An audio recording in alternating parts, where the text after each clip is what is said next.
Life Management Science Labs would like to acknowledge that we live and produce this podcast on the traditional lands of the Wurundjeri people. We'd also like to acknowledge the traditional owners of the lands of our listeners and our international colleagues. We'd like to pay our respects to the elders past, present, and emerging.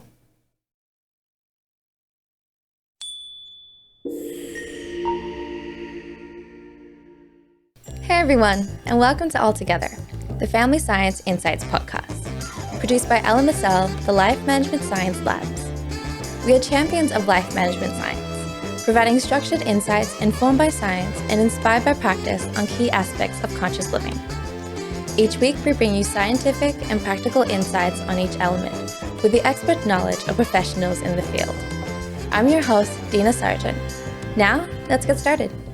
Hey guys, and welcome back to another episode.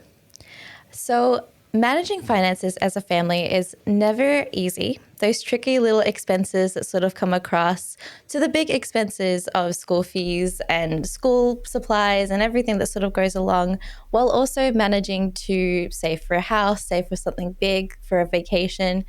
It's always a very difficult thing when you have a family.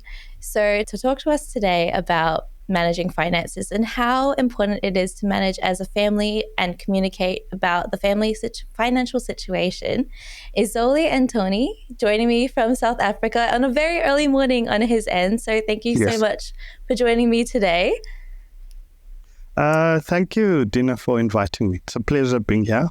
Yeah, thank you. I'm very glad that we got to have you on, especially how early it is. So I would definitely appreciate you joining me.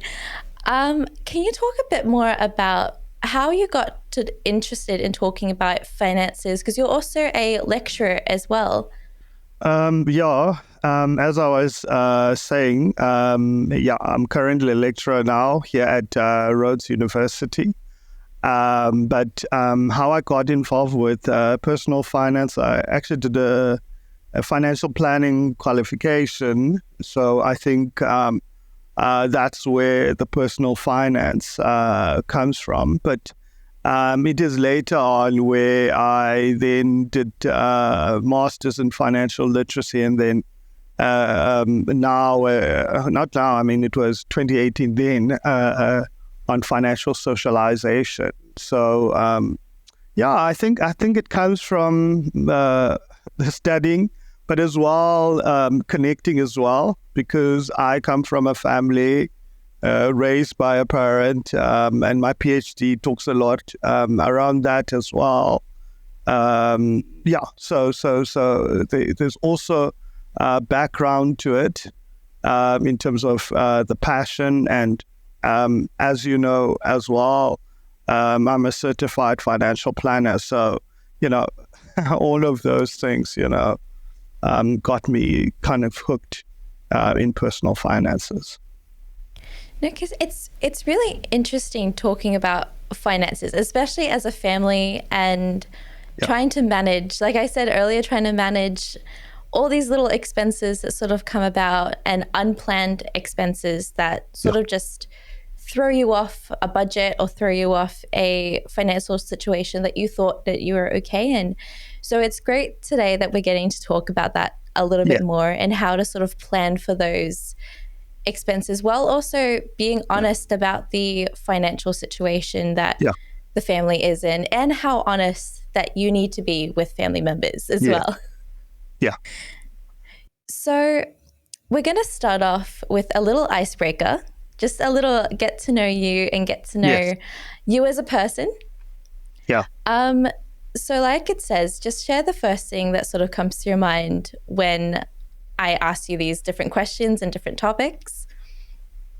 So the first one is a favorite genre of yours. Gosh, I think a genre would be, I'm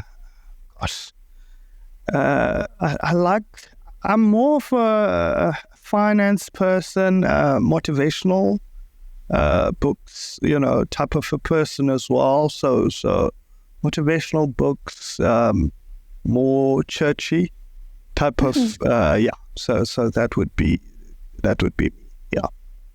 Okay, well, I love self-help and motivational books. I feel like that is, it's amazing how people write things and how people find motivation in different ways that they sort of enthuse everyone else and how they motivate someone else into getting out of bed, into not caring about other people's opinions and go about life the way that you want to go through life. So it's amazing how important motivational books are.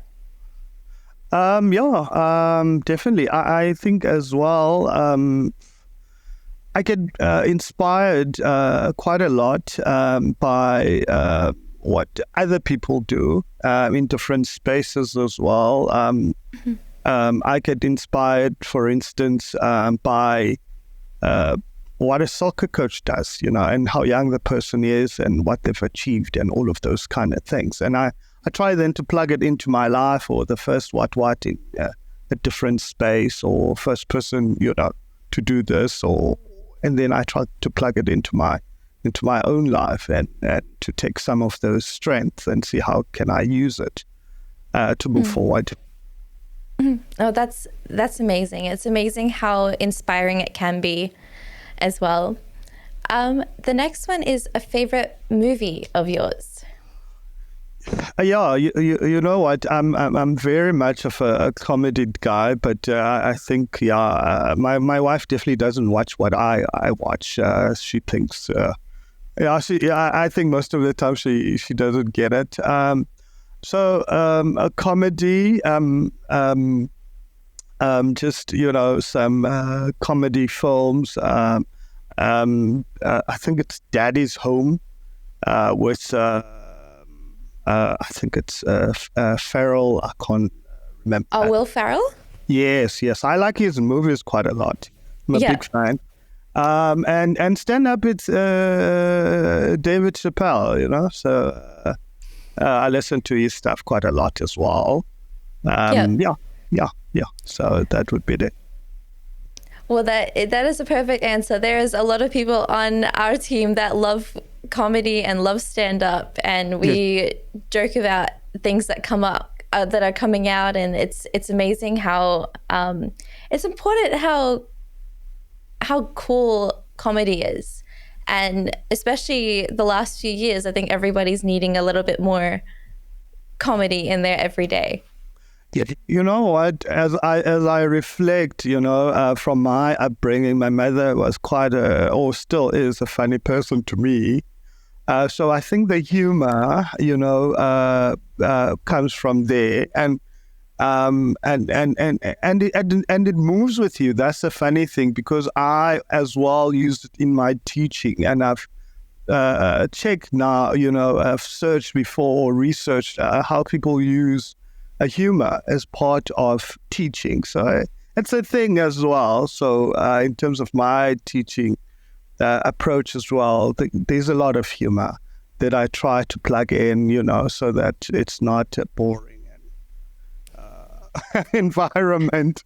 People actually want to come. Yeah. No, well, I wish that some of my old lecturers would be able to find comedy in some of their teachings as well. So that's great to hear. Yeah. The next one is a favorite podcast that you listen to. Yeah, I think the big one here in South Africa, I think it's MacG podcast, if I'm saying it correctly now.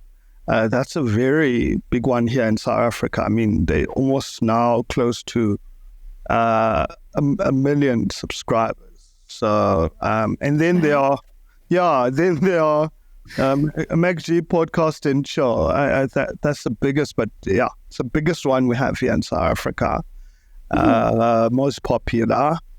And recently now, I've also joined one from this other professor that I like, that talks about Africanism and Lumumba, talks about Africanism and, Africanness. So I listened to, I started, but it's a serious podcast. You know, he tackles serious issues, unity, corruption, history. Yeah, so that's a very serious one. Yeah. The other one, there's a masterclass by I don't know if you know him. Vusi Tembekwa is like an entrepreneur here in South Africa, a big one as well. So yeah, he's very motivational. I listen to his stuff. He's like excellent. You know, yeah. Wow, there's three very big podcasts in South Africa. Then it just must be popping everywhere. Then all of those shows.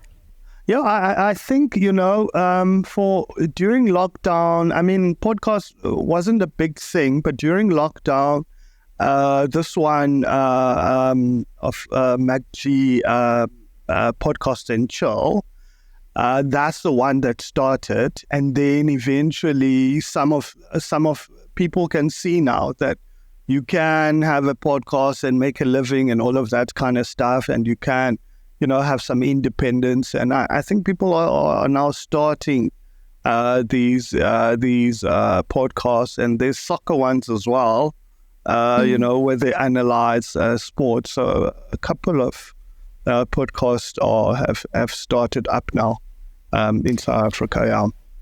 Yeah, well, it's really cool to know that that there are podcasts that really fit every niche, every genre. Yes. Yeah. So the next one is a famous role model that you have. Yeah, I'll have to say Vusi Tembekwa. I've actually just talked about him. He's a entrepreneur, a serial entrepreneur now. Started as an entrepreneur and now is a venture capitalist, and he funds small businesses and also teaches around how to be successful as an entrepreneur. So he's quite inspirational, the type of work that he does, you know. And I'm very into work that is, you know, about helping people and less about, you know, how rich can I become. So for me, he's that type of person. Yeah, he's successful and wealthy, but I think that comes after the process and the type of work that he does and the value. He does also public speaking international as well. So yeah, he's very inspirational. Yeah, well, no, it does sound very inspiring to know that there are people out there who are focusing on rebuilding communities rather than just building themselves up as well, and really use their platform for good use as well, because I think that's important. Definitely. The last question is a favorite course that you've completed. Favorite course. I've completed some courses recently. It was worse during a lockdown. I did a couple of courses. Favorite one, I did a business analytic one, an entrepreneurship one as well. I think the entrepreneurship one was very interesting, and I'm currently doing now a fintech one. Exciting stuff, but I don't know. I think maybe it might be difficult for me to, I don't know. But I'm trying my best on it. But I think the entrepreneurship one thus far has been quite interesting. And one of the other things that was quite nice about it, they kind of allowed you to work on your own idea. So at the end of the course, then you can download these mini PDFs where you've developed your own idea. I still have that. I think it's a wonderful resource. I mean, it's the best thing I've ever gotten from a course that I finished it, but I've got this business plan type of a thing that I've developed as part of the course. So that was very interesting. Yeah. It's very rare that you find a course that you actually have material that you can use for after the course is done as well. No, it was. It was very practical. I found it really extremely practical. That stuff we try now to implement here at university, and we see, how far we can get with it. But with these things take time. But it was wonderful because I got like a blueprint, stuff that you think about but never have time to work on. And now this course forced me now, because it was part of the requirements, to work on all these things. And it's great to have that, like a map. No, that is a really cool resource to have and to always keep with you as well when you're going through business or you're going through what to do next. Yeah.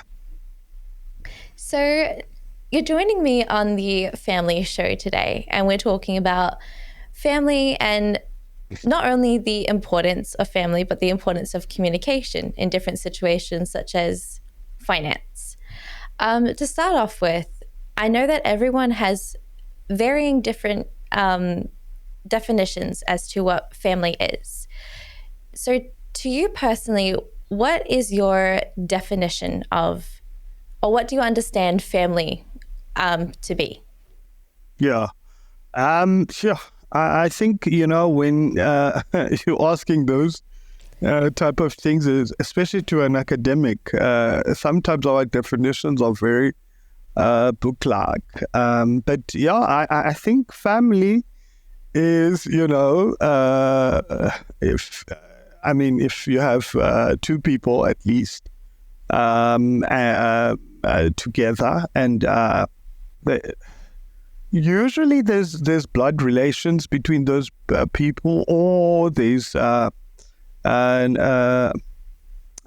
child, or in our case here in South Africa, we also have some clan names as well. So family then extends quite, you then have a very large family. Because just because of the clan names that brings us together, then one can say so and so is this family as well. And that's why we've got this extended family that is part of what we consider a family as well. But I think nowadays as well, just having a child in between two people, or marriage, but a child, whether you're married or not, I think that constitutes a family unit, because some people don't even want to get married, and that's a family as well. so that those different structures that we can call family now, but so but it's definitely different from if we were staying in one household, me and you. I mean, that doesn't constitute a family. It could be that we stay in one house because you're renting a space, or I'm renting a space, or it's a dorm, or all of these other things. I mean, students live together all the time doesn't necessarily constitute a family. So if you understand what I mean. Yes, no, I completely understand. I think especially when you're talking about the idea of a community as well as a clan, there's that sense of community, there's that sense of family, there's that sense of a connection as well. And I think, I mean, from what I'm sort of understanding is that community is what creates a family, and extended family, and even more extended family, and just a group of family members. Yes. I think the other thing that's quite important, is those shared values. And that kind of really brings people together and binds people together when you have those shared values, those belief systems that bring you guys together. That's very, very, very important. And that's why you can find people that say, I don't consider so-and-so who or I'm not as close to so and so who has blood relations, but I'm more closer to so and so because the treatment and the belief system and the value system is also quite important. Obviously, one cannot choose family, but sometimes it extends further than that because of those value systems and that belief system. And what do you think the position of a family is in today's society? Yeah, I think family, as an institution is quite important. But I think, sometimes nowadays the traditional family that we used to know, in the sense of they're married, or the dynamics within the families, the partners, or whatever is happening within the family. Some of those things now have changed when we start talking about family. And I think as well, some people, as I've said, nowadays don't want to get married. So this idea of saying, the families are those blood relations or who are married. Sometimes people don't get married and they have a child and they live together, and that's definitely a family. If you go to them, you will see that the value system, everything, responsibility, everything that happens in that household, you can see that is definitely a family. So a family is still important. But I think, dynamics changing, the culture changing as well. I think sometimes the divorce rate and we've got lobola here in South Africa now. I'm thinking dowry, that's what they call it. That also, affects, whether people marry or don't marry and all of those kind of stuff. But family is vital, and the research that I do now confirms that. I mean, there's just no way. It's very important to have a family. And seeing as like the position that it holds in today's world and the way we go through things, do you think that family still holds that same importance as it did, say, decades ago, such as 10, 15 years ago? Yeah, it's a difficult question because there's a lot of individualism now, and there's a lot of need to move out and start on my own. So those type of things infiltrate the family quite a lot, and as well, looking for jobs and scarcity sometimes, and going to different countries and all of these things make families quite scattered. For instance, there was one of another girl here in South Africa was saying I had to leave South Africa and leave my family and go elsewhere because of employment reasons. So there's a lot of families are quite scattered these days, and I think in the past, families might have been quite closer. But if you look at, for instance, Xhosa people or black families, they've been scattered for a very long time, and it has an impact. Family is important, and I think importance should stay like that, but society, it has changed. The importance of family is just less these days.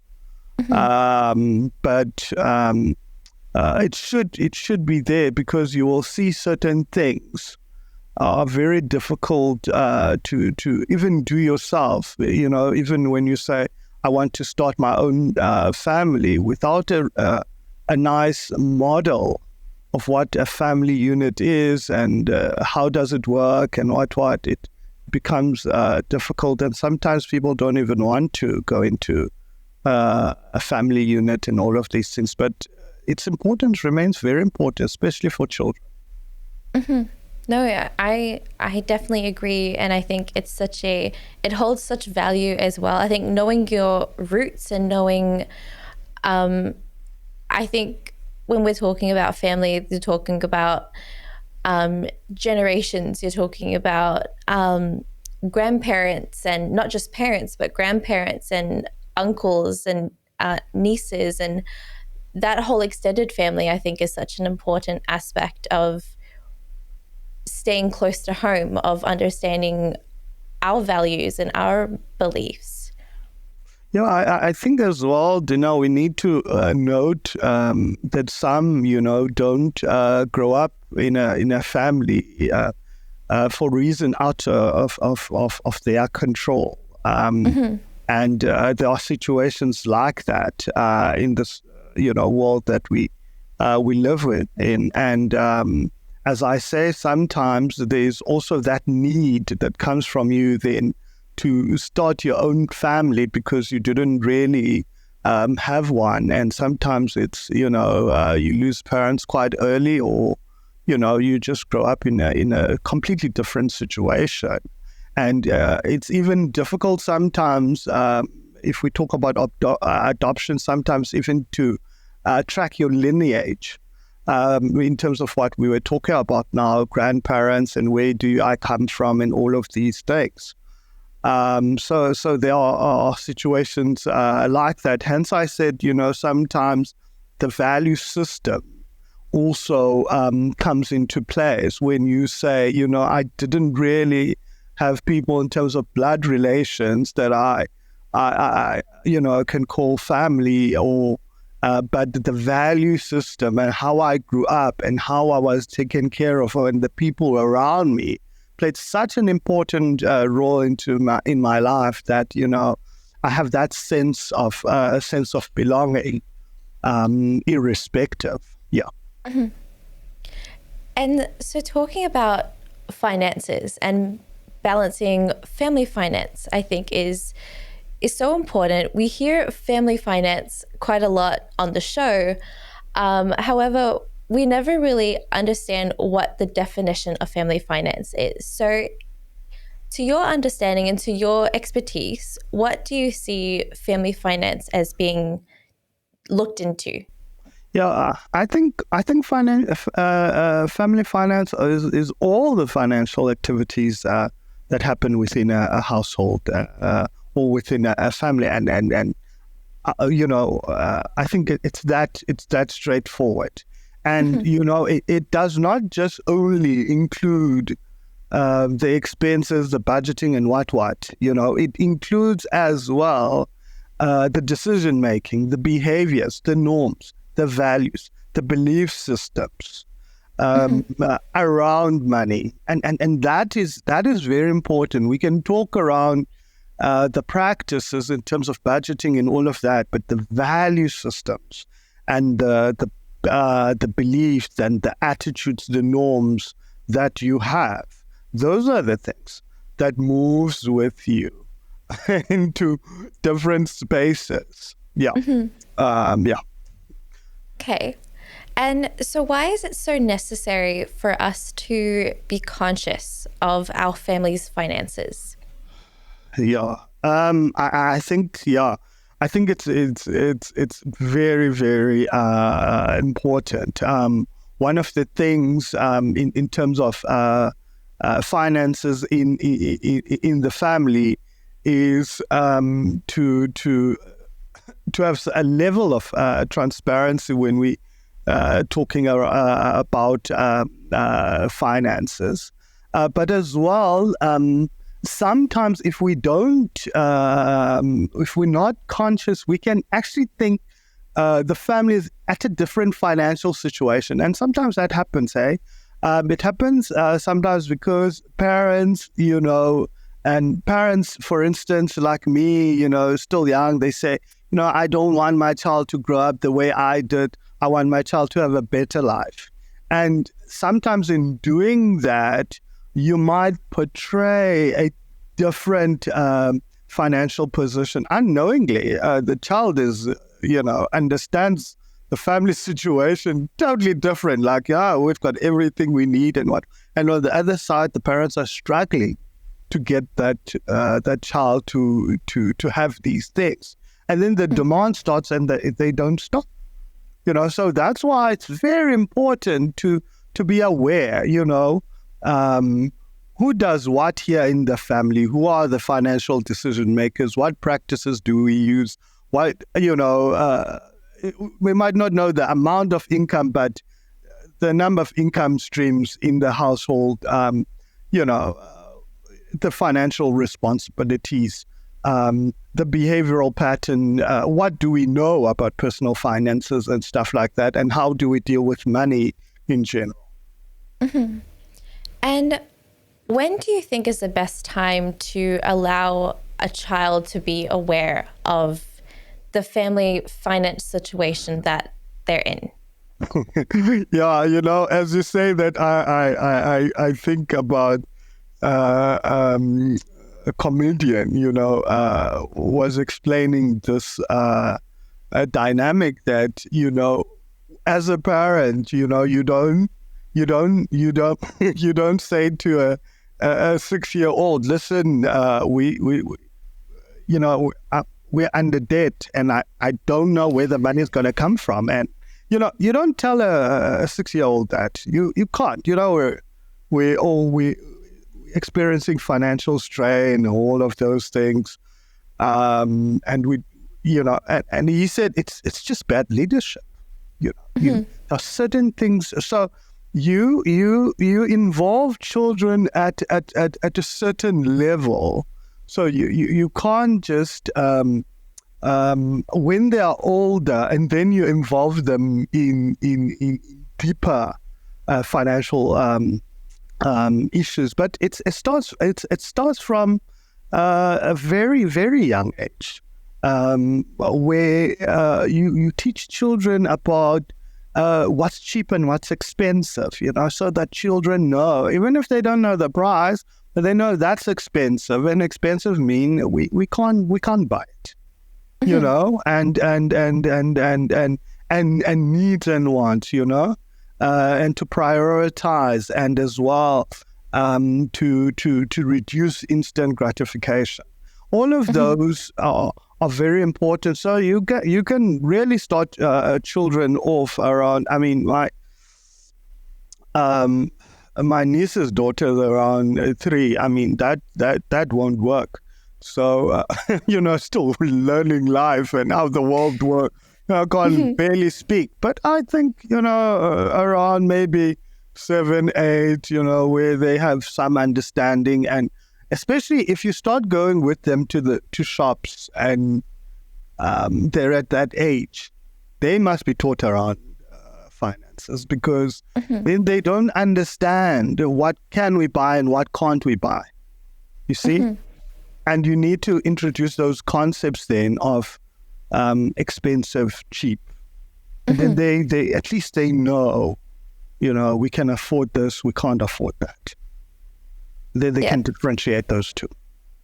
Yeah, well, it makes total sense, especially when I think one of the ways that I'm sort of understanding is just doing by actions and letting a child learn through what you're going through and the practices that you're doing. For example, it could be, okay, how much do you think this is and how much do you think this is, and then compare which one is better. So just those simple practices of allowing a child to understand a value of an item or of an object is probably a way to start, I would assume.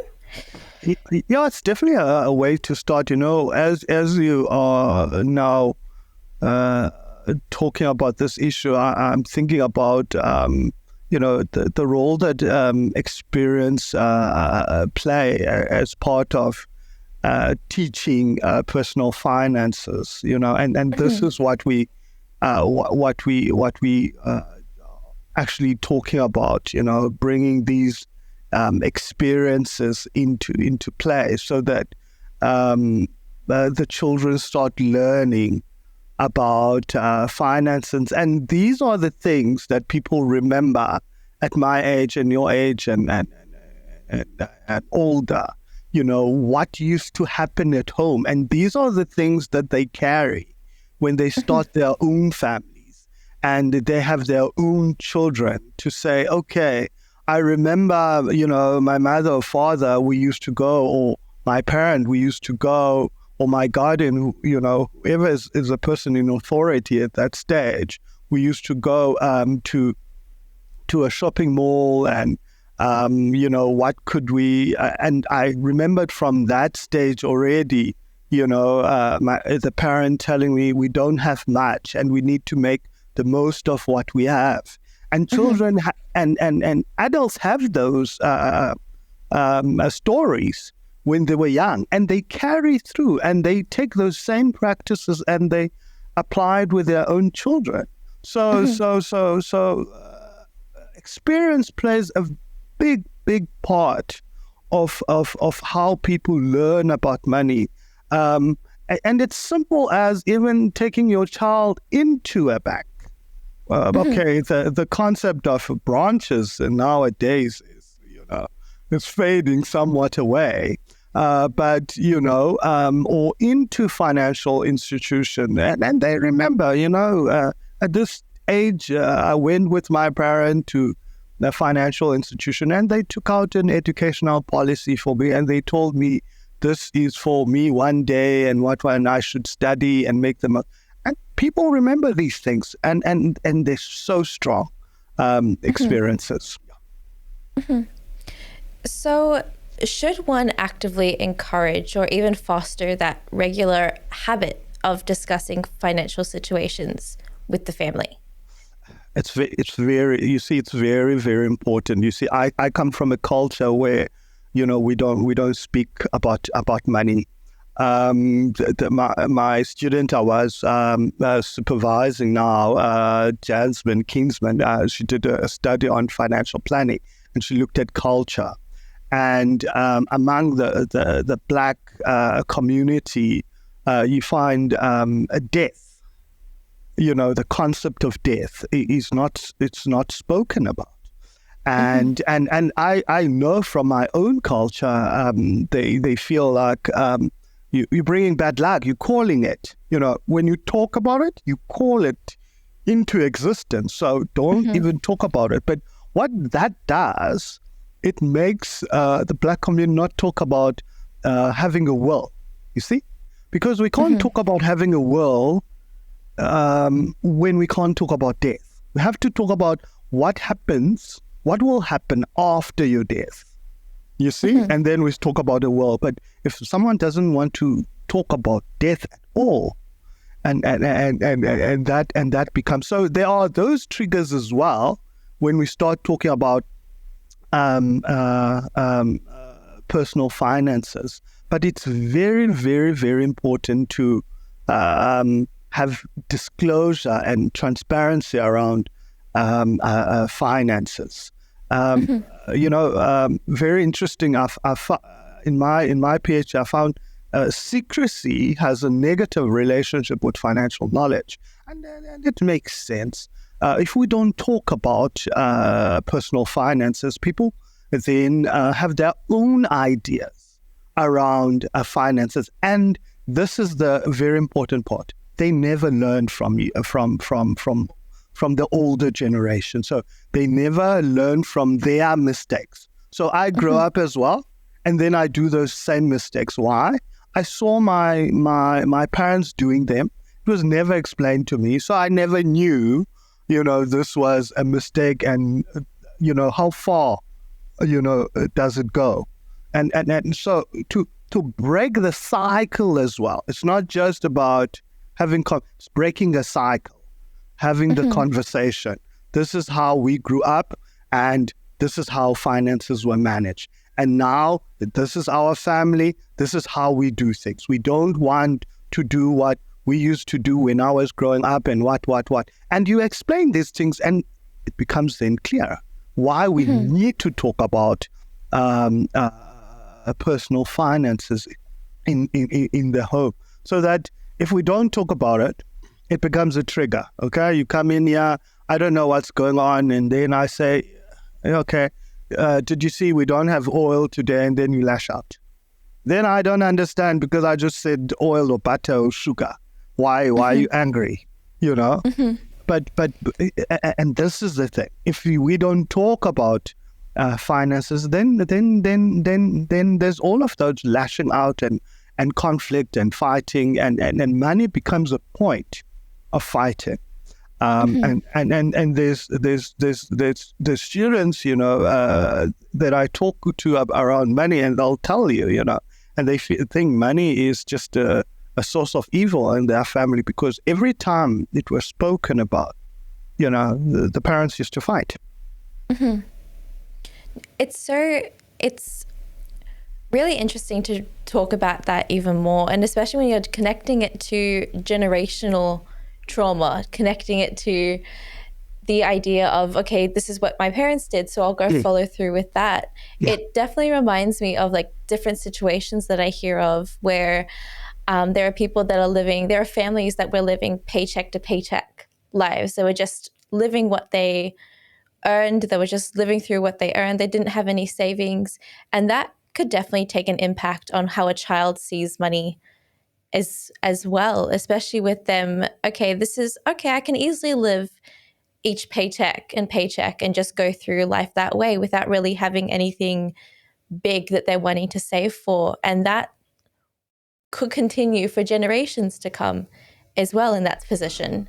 Yeah, no, it can, because it shapes certain attitudes, and this is really the issues when it comes, because attitudes, you know, once they're shaped and people believe, it's very difficult to unturn, because you know, it's their mindset rests on those ideas, and then it's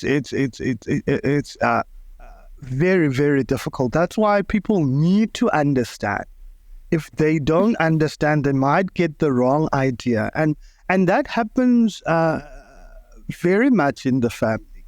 Okay, a rich uncle comes to visits us, or my brother makes it, and now he's wealthy, and now comes, you know, whenever they have a chance, they come to my place, and what. Now, whenever they come, then my parents then, let's say, do all these preparations. All of a sudden, the house gets painted, you know, new people come in, different... I don't know, people get invited. It's a big hoo-ha, okay? So it's my brother, all right?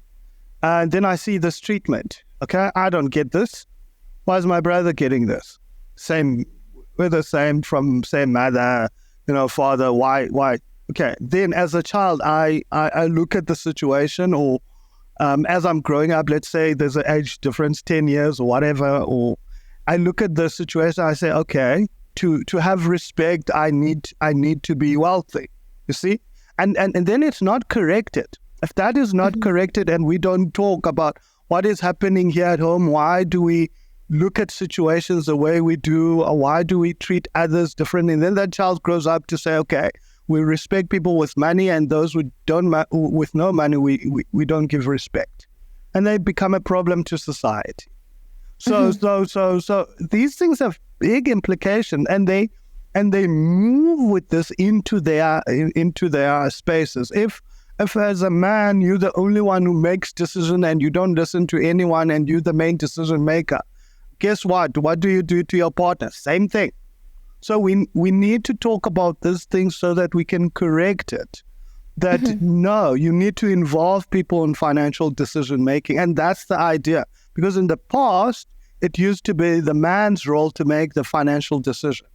And now we're moving to models where you need to involve. And before, we used to say you must involve the woman in the financial decision making. Now we're saying, no, you involve the whole family in the financial decision. Okay, so it's not just you. Everyone in the family needs to be part of financial decision making to have a better understanding. You don't have to. I mean, people worry about, do I have to show so and so my salary? You don't have to. You're not going to show the children, your salary. The only time I found out what my mother earns is when I turned 18. So you don't have to show them. I mean, there's nothing they'll do with it at early stages, but later on they can as well help when they start working. And in terms of financial planning, you're certified in that area and talking about what's the importance of having a financial goal that can sort of play a role in sort of empowering families and promoting their financial well-being? Yeah, goal setting is very important in financial planning. We actually do it with some of my students in financial coaching, and financial coaching starts with goal setting, and then everything is driven from that point.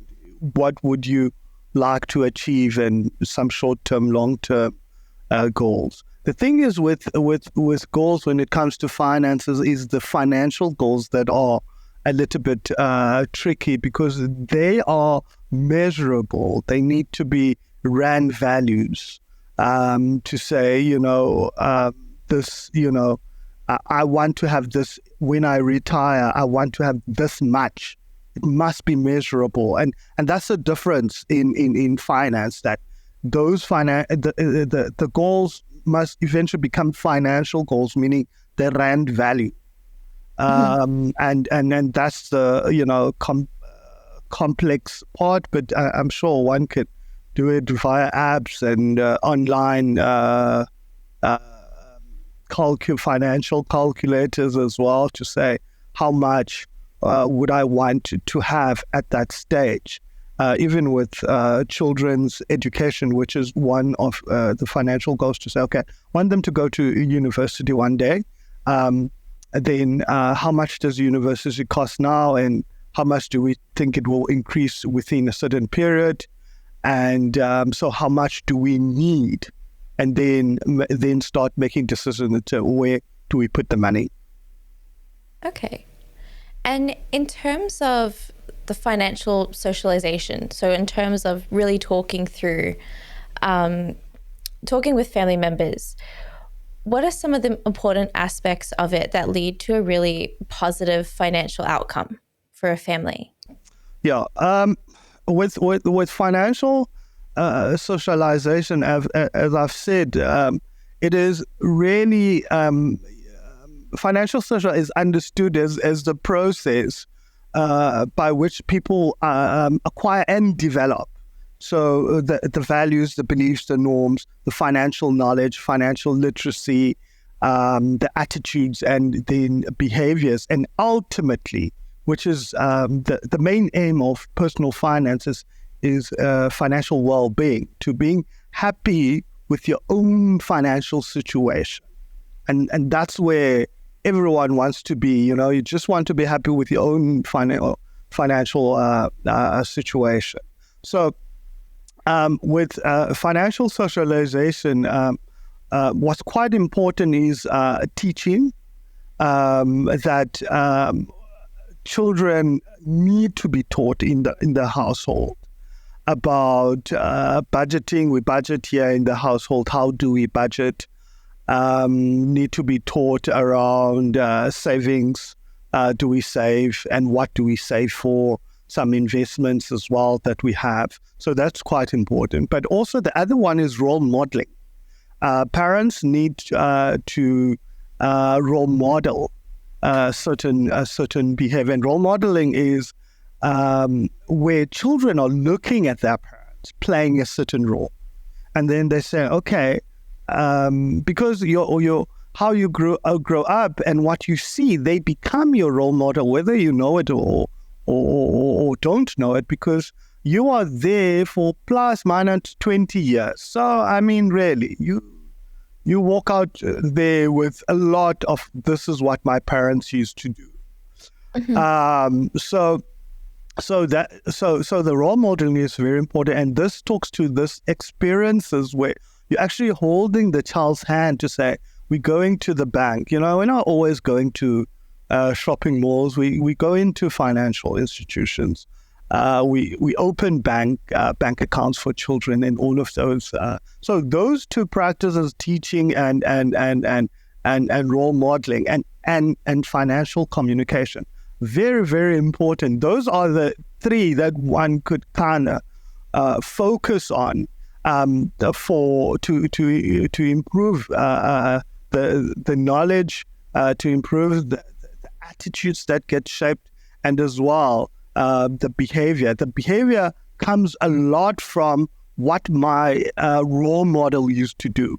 Okay, so but yeah, so the savings and stuff like that. But sometimes, and now we talk about positive socialization. Sometimes there's negative, and so children, because they decide what they want to do, they're human beings, own brain. So they'll make those decisions. Right? Okay, I saw the negative that my parents used to do. I'm not going to do that. So they use it as a benchmark to say, this is where it went. Therefore, I'm going to do this. But if you don't talk about things like that, adults actually say, I made certain mistakes, financial mistakes, which I didn't have to do. And how honest would you be in terms of, okay, when talking about the mistakes that you made financially, whether it's like, okay, I overspent or I used a credit card when I really shouldn't have, how honest should you be with a child and let them know that this is a mistake I made and I don't want you to repeat it? I think these stories are quite important, but as well, we need to look at ages. Obviously, you don't you're not going to tell this now to a 6-year-old that, I've got a problem with credit cards. I just don't, I'm reckless. No, I mean, that's not the information that those children, they're at the forming stage. So they need to understand concepts such as needs and wants. Those things are important at that stage. But when you're talking now to adults, I think it's a different situation when, your child is 18 and above, and worse when they're at university. It's just a different, you can then be honest. You don't have to reveal amounts. And I think this is what makes people fear to talk about money. You don't have to talk figures. You can just talk about your experiences and how that has led to a certain situation.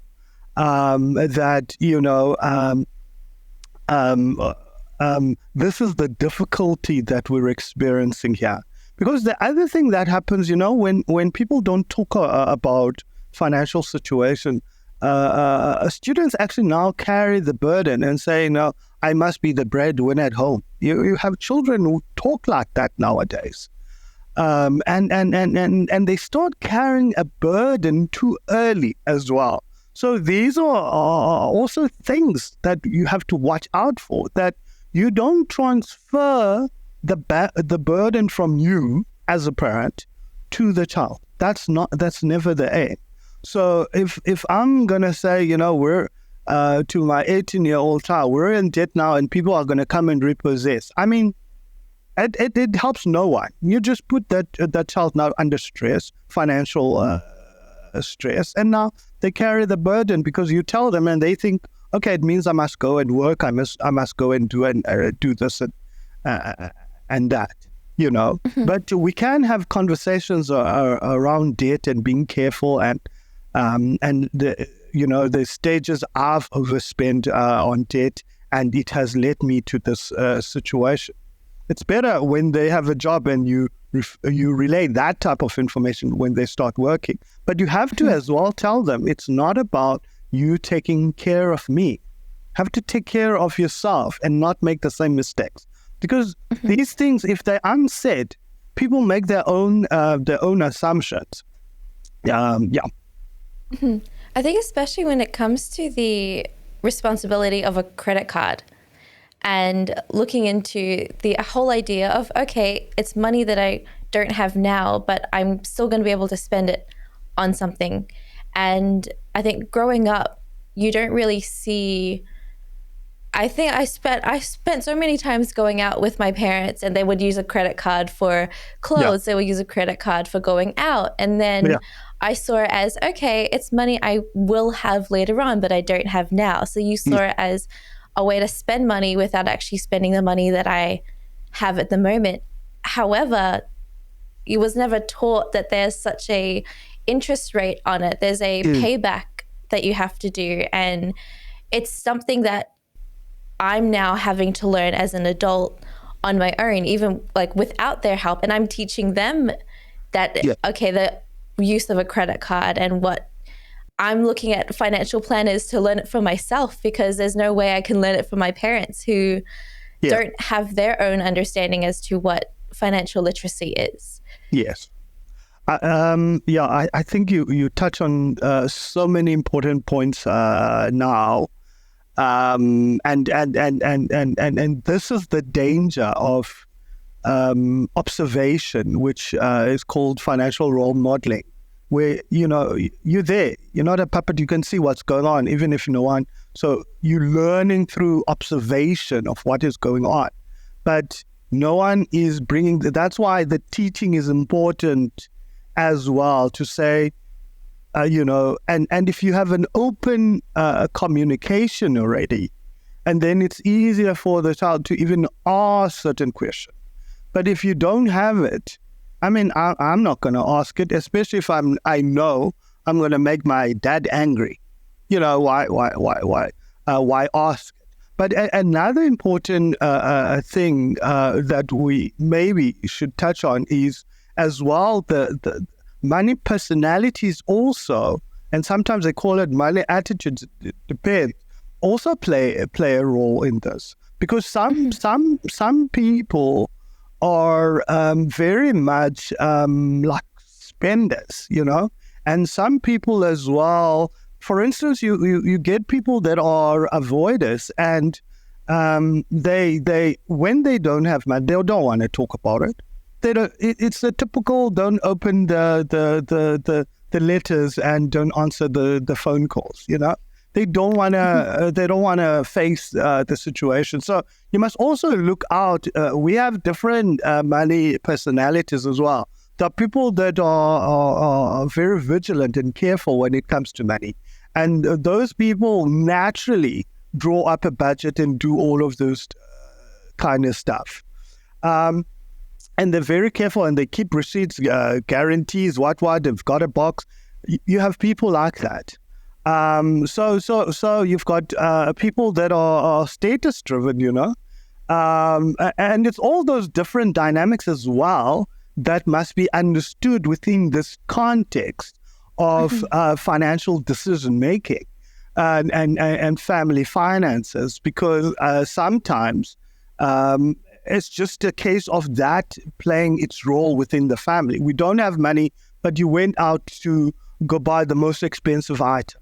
So the person that you see in the family that is more status orientated, then, credit cards are not supposed to go together, because they tend to end up in a lot of debt.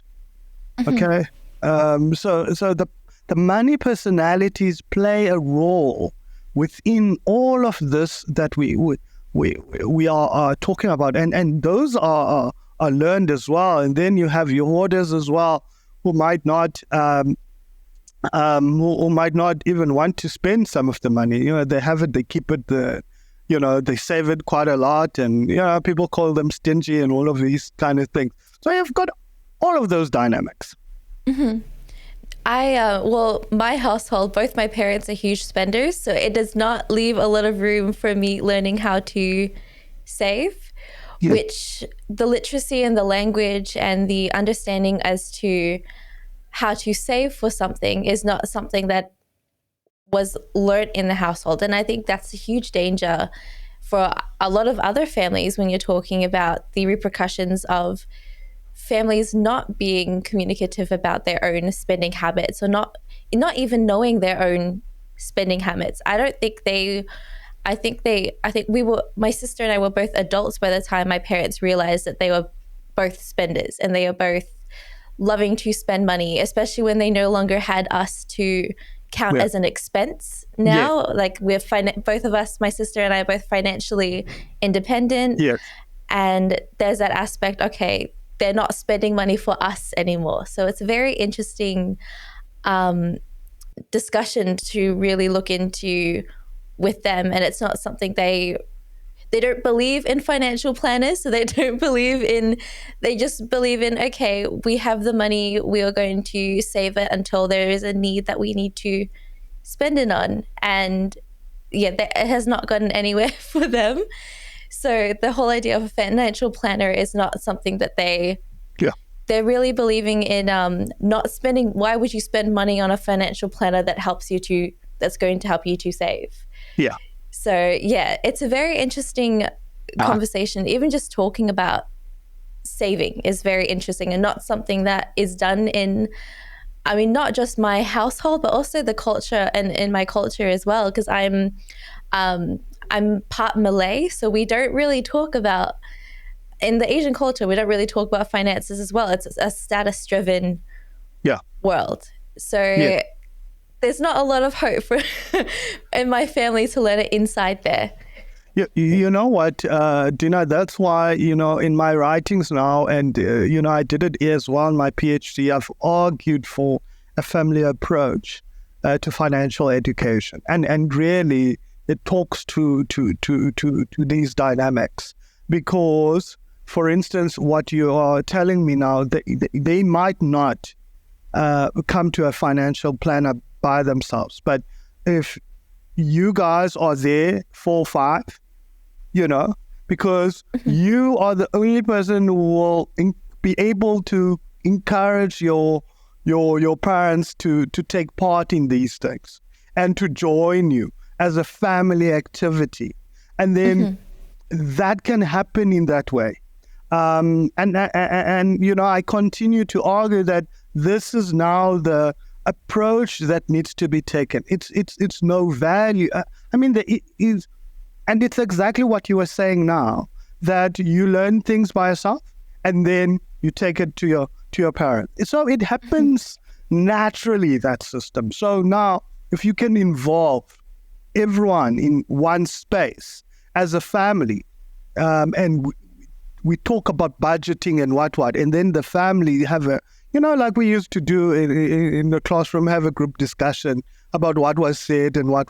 So this group-based approach, and that will yield better results, because as part of the learning, there are some experiences then we share, and then there's some things that you learn now about finances that you didn't know within the family.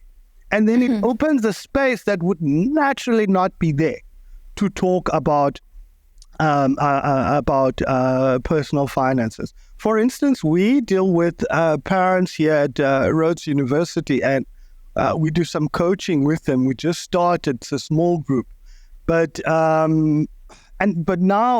this is where we need to move to, where the parents bring the children in, because sometimes the children understands better what is being said, and then can translate that information better than any educator can, because they have that relationship, as and even with siblings, it's so powerful. But I think sometimes things take a while to break through to people, but definitely that's the way forward. It's the way forward as well for financial planning. This idea that you're gonna meet one person and the wife is at home, and then when the husband dies, now the wife needs to catch up to the whole financial plan and the things of the household, and they didn't know these things. It's ridiculous. They must be both there from the beginning, and the children must know who the financial planner is. If something happens to those parents, that child must know who the go-to person is. And for me, you know, when people ask me the value of financial, I say that is it. One go-to person. You know, you don't have to go around searching for things. One of the greatest value of a financial planner is that it's a go-to person. When things go wrong or whatever, we know where we go. You know, we clear about that, and we know where we go, and the children know. So and so, like the same as a family doctor and a family lawyer. You know, people know where to go. I know who was a GP when I grew up, and it makes it a little bit easier to know where the go-to person is. Where you know, when things happen, especially when you deal with holistic financial planning, dealing with all the areas in the family. But how do you do that when all the family members are not involved? Yeah.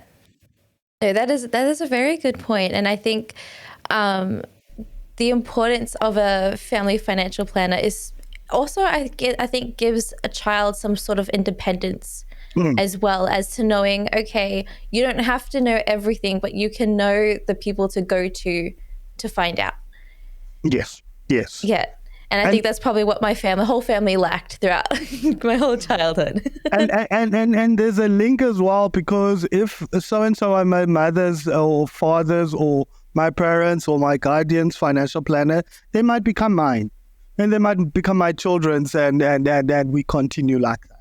So it opens another completely different space of I don't have to go searching around at what, you know, this was a trusted person even, or this company was a trusted company even at the time that I was growing up, and I remember how they used to treat us and what. All those positive emotions are these things that really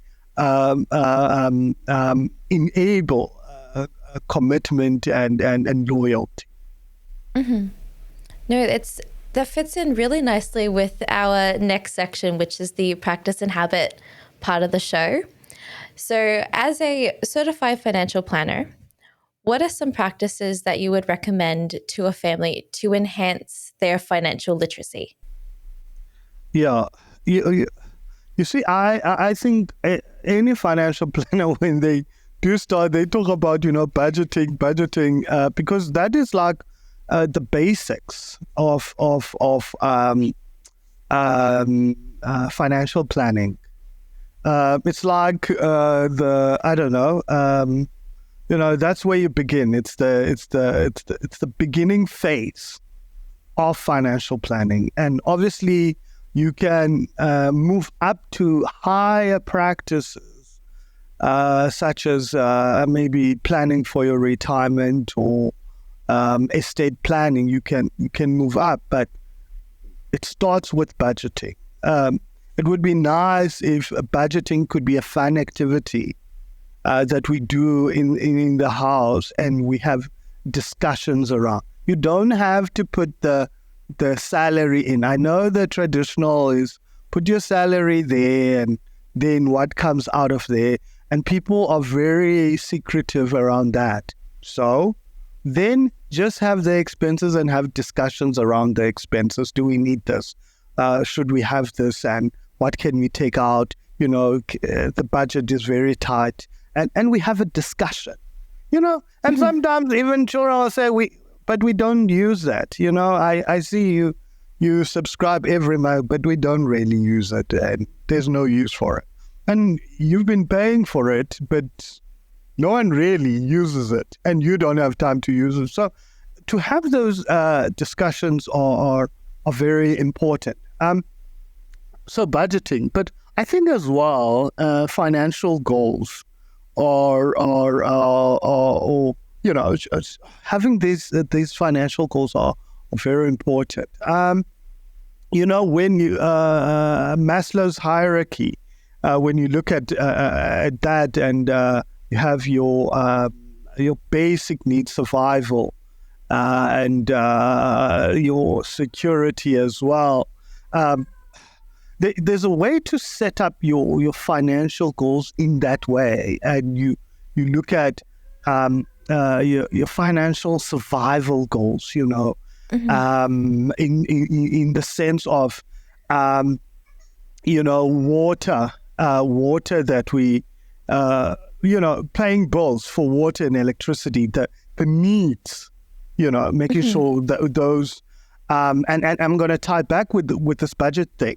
And then as well, security, and the security will be, we have a life policy, if something were to happen.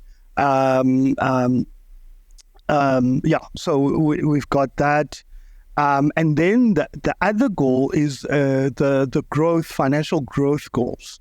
So we've got the security. Education also falls there, making sure there's a plan for education, for life policy that's in place, and that falls with security.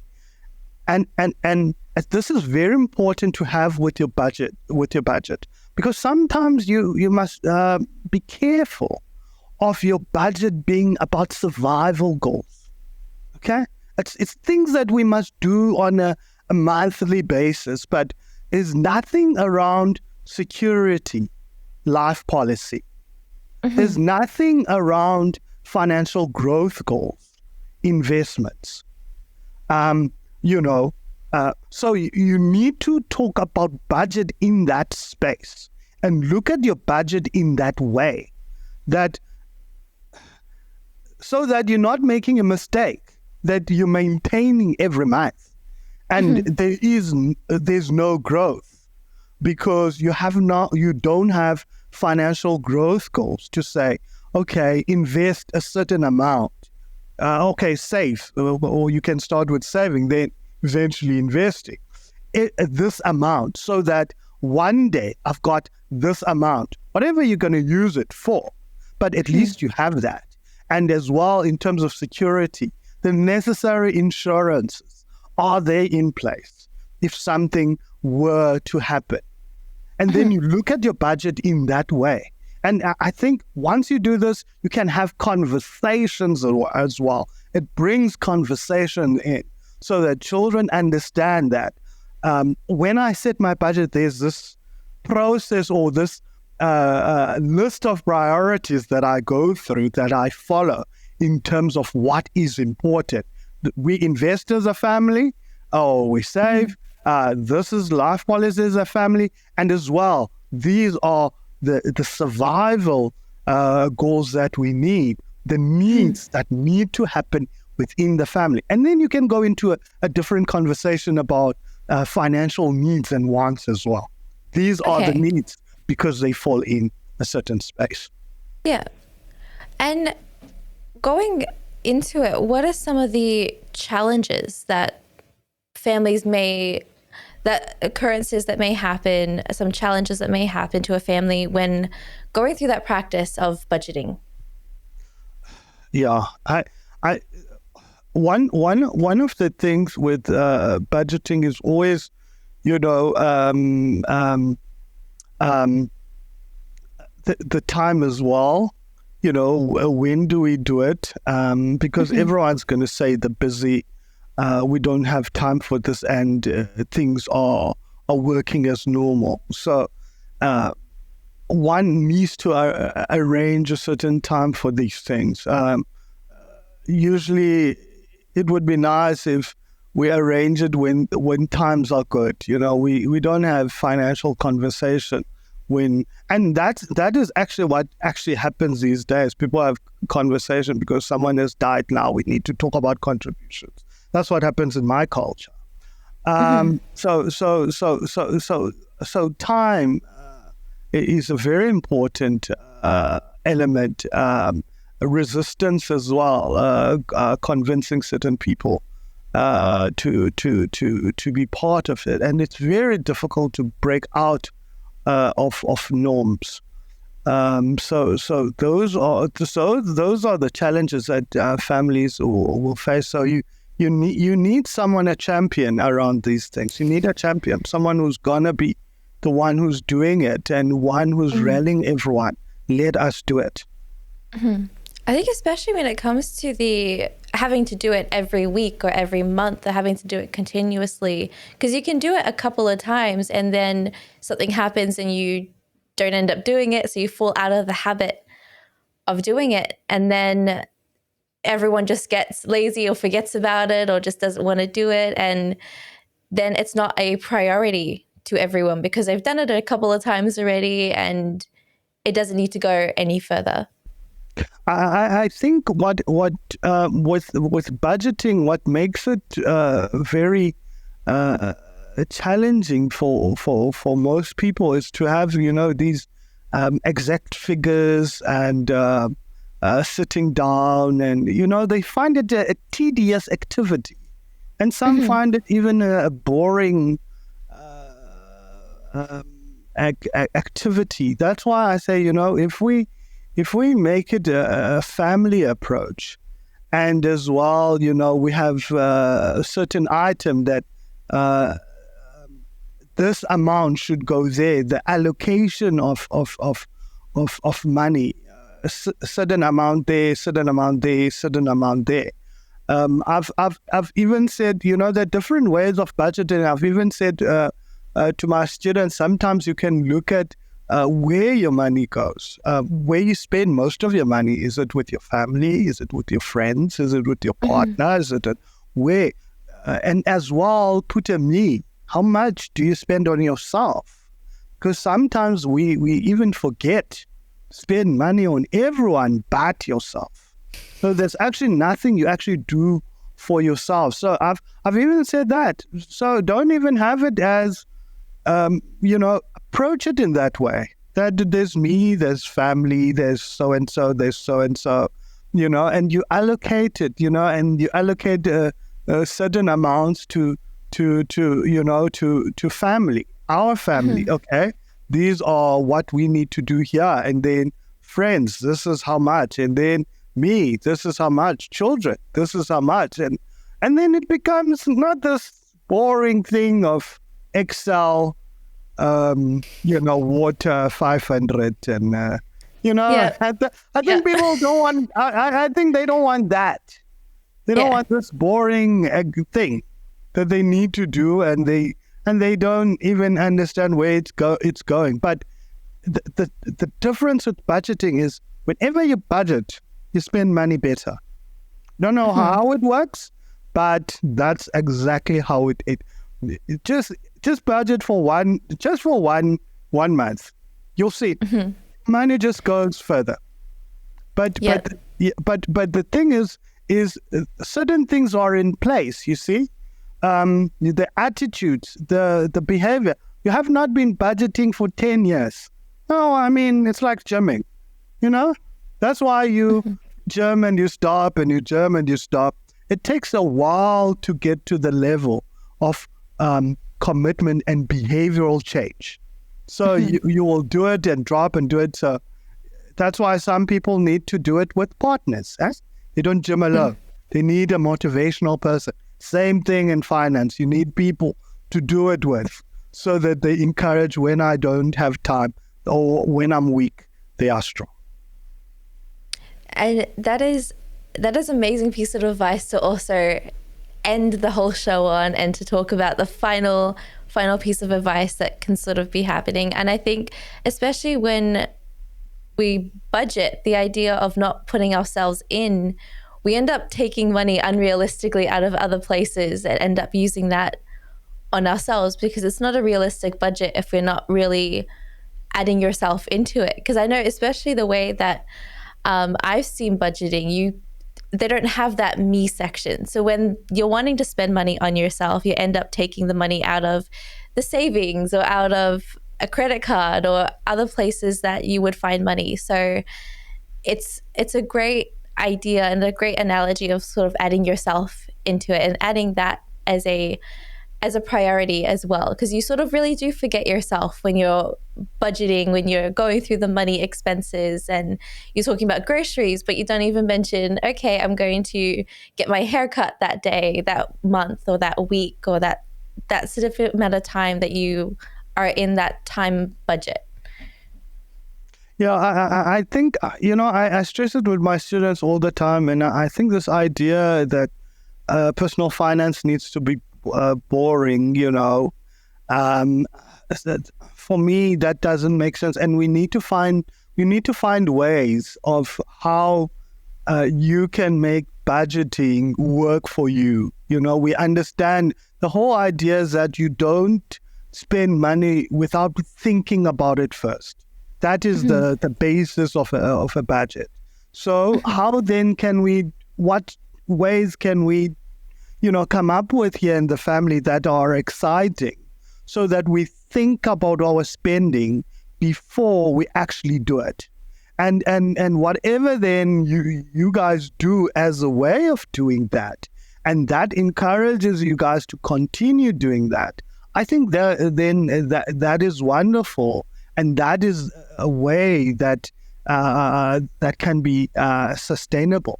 But I know for myself, I'm a certified financial planner. I find it boring to write an Excel sheet. That, it's maybe we need some, pie charts and, and some drawings and, and you just allocate the amounts, this amount there, or you color in. Some people color in and they've got different targets and they color in to show, this is how much we spend on the grocery, this much, and they have those charts every month. So it's not a silly thing, or it's not a boring thing, and people can color in, and children can color in, you can color in, everyone can color in now in the family, and they can have their own ones, how much they were given as well as pocket money and how much they spend everywhere, and they can color in the figures to show this is where they are. And then at the end of the month, we have a discussion and there's a visual picture and we have a look at it and we have a nice conversation. Oh, I see you spend your pocket money here and here, and this is what we did in the family. Doesn't have to be this, Excel sheet with tables and what that is boring and no, it must be exciting.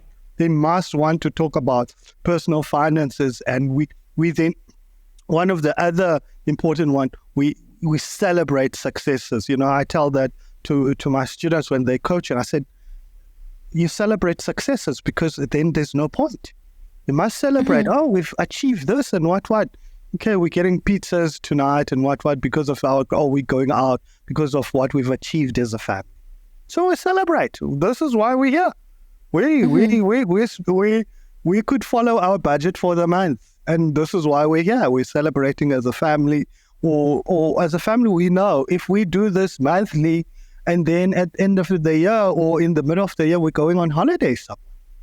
Who's not going to be interested in that? Even children are interested in that. Yeah. Because they understand where we're going with this thing. And those are great motivators. So we just need a different way to think about personal finances. It must not be this thing that is awful, and we must just be innovative around it. Yes. Yeah. Well, that's an amazing piece of advice to sort of end our conversation on. And I love the idea of pie charts. I think that's amazing, and different colors and color coding it. I think that is such a cool way of inviting a child to sort of understand money and finances. So that's a really cool piece of advice that I will definitely try out myself first. Thank you so much, Xolile, for joining me on the show today. If there is a conversation that audience members would like to get in touch with you and ask advice or ask something that I have missed, is there a way that they are able to get in contact with you? Sure. I'm at Rhodes, so Rhodes University. So the Department of Commerce, they can. I'm on there. I've recently now have a LinkedIn profile as well, Xolile Antoni there. So they can get in contact with me through there. And then there's ResearchGate, but that's usually for researchers as well. So one can get in contact with me through those. So emails, I think emails, my numbers are there on our website is Rhodes University. That's the way. Perfect. Well, I will put that down in the description of our YouTube platform as well, just so it's easy for all audience members to find. because I know there'll definitely be questions on something that I have missed in some areas. So yeah, thank you so much, Xolile, for joining me on today. And thank you guys so much for listening. I will see you all in the next episode that we have. You've been listening to Altogether, the Family Science Insights podcast, produced by Family Science Labs, a division of LMSL, the Life Management Science Labs. More episodes are available from 10 life management perspectives and can be found by searching LMSL on Apple Podcasts, Google Podcasts, Spotify, and other podcasting apps available on your smartphone. If you enjoyed this episode, please rate, share, and subscribe to our channel so that other people can find it and we can continue to provide quality content. More of our work can be found on our website at fa.lmsl.net, where you can join our movement. I'm Dina Sargeant, and thanks for tuning in.